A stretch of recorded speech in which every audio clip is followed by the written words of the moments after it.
Peribahasa mengatakan 1000 kali kita berbuat baik belum tentu dikenang orang lain, tapi satu kesalahan yang kita buat akan selalu dibicarakan oleh orang lain.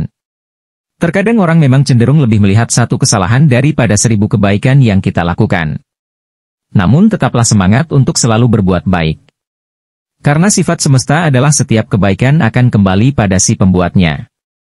Untukmu yang saat ini sedang terpuruk tetaplah kuat, jaga kesehatan, selalu berusaha menjadi baik, walau tidak dianggap baik, tetaplah semangat, jangan pernah menyerah. Ikuti alurnya, nikmati prosesnya, ikhlas dan bersyukurlah, karena semesta tahu kapan kamu harus bahagia. Ketika malam datang sesungguhnya mengingatkan kita bahwa terang tidak selamanya ada, jika lelah istirahatlah sejenak karena dunia tidak akan habis untuk dikejar. Sejauh apapun kita mengejar, garis akhirnya hanyalah kematian. Semua orang punya cerita tentang rumitnya perjalanan hidup. Begitu banyak hal yang sangat menyakitkan yang harus dilewati, namun nyatanya hingga saat ini segalanya masih bisa terlewati. Kuncinya jalani saja karena semua itu akan berlalu. Apapun itu semua ada jalannya dan semesta tahu jika kita mampu melewatinya. Sebenarnya kamu sanggup dan kuat. Hanya saja kamu sering terlalu cemas di awal sebelum menjalani. Ini hanya permasalahan yang tidak mudah, bukan berarti tidak mungkin. Teruslah melangkah, lari juga bisa, berjalanlah jika perlu, merangkak jika harus, tapi jangan berhenti. Dan menyerah pada apapun yang kamu alami. Hidup bukanlah tentang siapa yang bisa bersinar lebih terang, tapi tentang siapa yang mampu bertahan meskipun sedang redup. Seorang ateis menerima tantangan dari seorang temannya. Temannya bertaruh jika dia terombang-ambing di laut lepas, maka Tuhan pasti akan menolongnya. Lalu ateis tersebut tertantang ingin membuktikan bahwa Tuhan itu tidak ada. Kemudian dia menaiki sebuah perahu kecil ke tengah laut sendirian dengan memakai jaket pelampung.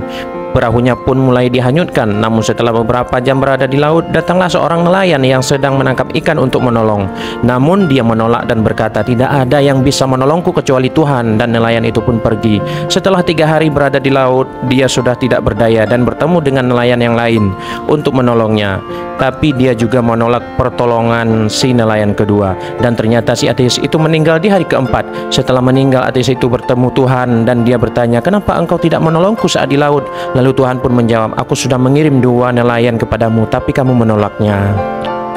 Inilah asal-usul nama merek mobil Daihatsu. Awalnya kerjasama Jepang dan Indonesia. Insinyur yang mendesain saat itu putra daerah Blapak Pungkit, Magelang, Jawa Tengah, Indonesia, yang bernama Hidayat. Dikarenakan pada saat itu terjadi perang dan situasi tak menentu antara Jepang dan Indonesia, Hidayat pun pulang melarikan diri untuk kembali ke Indonesia di daerah asalnya Magelang, Jawa Tengah, dan beralih bekerja menjadi kuli bakul ketupat tahu. Sedangkan mobil yang dikerjakan belum selesai dan belum diberi nama. Singkat kata, orang Jepang pun berunding dan mengumpat marah-marah dengan menyebut bahwa Dayat itu asu, maka jadilah nama mobilnya Daihatsu.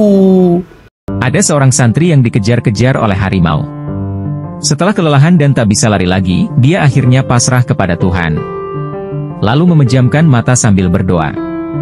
Setelah beberapa saat, dia heran kok belum dimakan. Santri itu membuka matanya. Ternyata si harimau ada di sebelahnya sedang berdoa juga. Santri dengan perasaan lega bertanya, hai harimau, rupanya kamu ikut berdoa juga? Iya, doa sebelum makan, kata si harimau dengan santai. Lalu santri itu lari terbirit-birit meninggalkan harimau yang sedang membaca doa.